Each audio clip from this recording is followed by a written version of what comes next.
నమస్కారం. కన్యారాశి వారికి జూన్ 2026 నెలవారీ ఫలితాలు ఎలా ఉండబోతున్నాయో ఈరోజు మన ఈ విశ్లేషణలో లోతుగా పరిశీలిద్దాం. ఎటువంటి సమయం వృధా చేయకుండా గ్రహాల కదలికలు జీవితంపై వాస్తవంగా ఎలా ప్రభావం చూపుతాయో నేరుగా చూసేద్దాం. సరే, ఇక ఏమాత్రం ఆలస్యం చేయకుండా అసలు విషయంలోకి వెళ్దాం. ఈ విశ్లేషణలో మనం ప్రధానంగా గ్రహాల కదలికలు, వాటివల్ల వివాహం మరియు సంబంధాల్లో వచ్చే మార్పులు, విద్య మరియు కెరీర్, తీసుకోవాల్సిన ఆరోగ్య జాగ్రత్తలు, చివరగా ఏ రత్నాలు ధరించాలి అనే విషయాలను వరుసగా తెలుసుకుందాం. ముందుగా ఈ మొత్తం విశ్లేషణకు మూలమైన ఖగోళ క్యాలెండర్ గురించి మాట్లాడుకుందాం. అసలు ప్రధాన గ్రహాల మార్పులు ఎప్పుడు, ఎలా జరుగుతున్నాయో అర్థం చేసుకోవడం చాలా ముఖ్యం. ఇక్కడ కొన్ని కీలకమైన తేదీలున్నాయి, కాస్త జాగ్రత్తగా గమనించండి. జూన్ 2వ తేదీన గురువు లాభస్థానమైన 11వ ఇంట్లోకి ప్రవేశిస్తున్నాడు. ఆ తర్వాత జూన్ 15న సూర్యుడు 10వ ఇంట్లోకి మారుతాడు. అలాగే జూన్ 20న కుజుడు 8వ ఇంటి ప్రమాదకర స్థానం నుండి బయటకు వెళ్తాడు. ఇక అక్టోబర్ 31 నాటికి చూసుకుంటే శని ప్రభావం నుండి పూర్తిగా ఉపశమనం లభిస్తుంది. ఈ ప్రతి మార్పు కూడా అదృష్టంలో ఒక సానుకూలమైన మలుపుకు సంకేతమనడంలో ఎలాంటి సందేహం లేదు. ఇప్పుడు వ్యక్తిగత జీవితం అంటే వివాహం మరియు సంబంధాల విషయానికి వద్దాం. చాలా కాలంగా ఉన్న ఘర్షణల నుండి ఒక ప్రశాంతమైన వాతావరణం వైపు ఈ మార్పులు ఎలా దారితీస్తాయో చూద్దాం.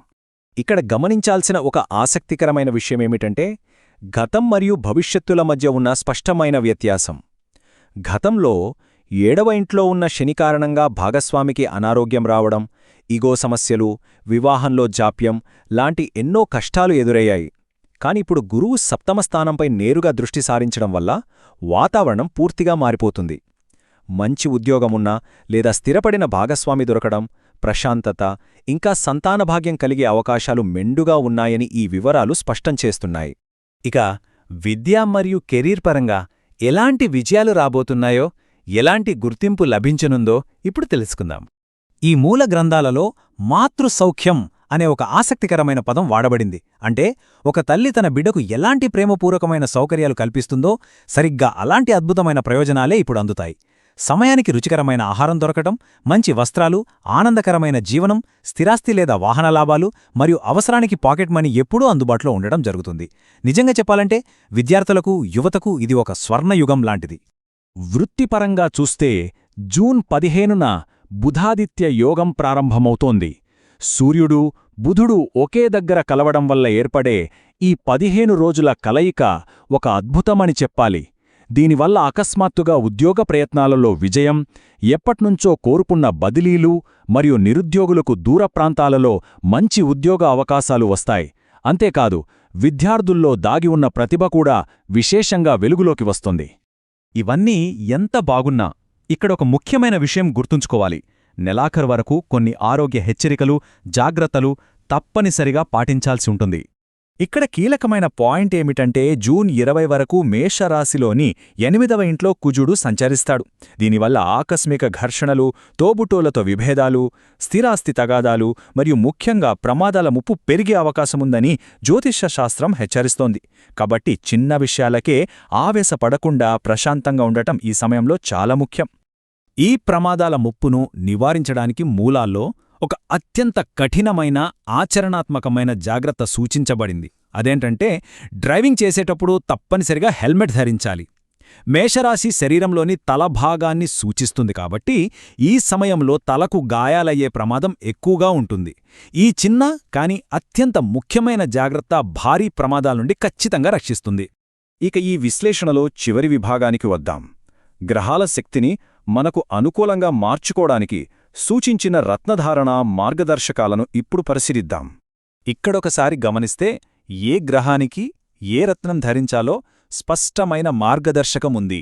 గురువు అనుగ్రహం మరియు సంపద కోసం కనకపుష్యరాగం, కుజుని శాంతి, ధైర్యం పెంపొందించుకోవడానికి పగడం, అలాగే బుధుని అనుగ్రహంతో వ్యాపారం సజావుగా సాగడానికి పచ్చరత్నాలను సిఫార్సు చేస్తున్నారు. ముఖ్యంగా షేర్ మార్కెట్ లేదా వ్యాపార రంగంలో ఉన్నవారు వీటిని చక్కగా ఉపయోగించుకోవచ్చు. అయితే ఇక్కడొక చిన్న లాజిక్ ఉంది.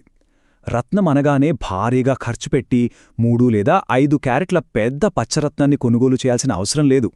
కేవలం 1 లేదా అర క్యారెట్ పరిమాణంలో ఉన్న చిన్న రత్నాన్ని బంగారంలో చేయించి చేతి చిటికిన వేలుకు ధరించినా కూడా వ్యాపారపరంగా, విద్యాపరంగా అద్భుతమైన ధనాకర్షణను మరియు విజయాన్ని పొందవచ్చని సూచిస్తున్నారు.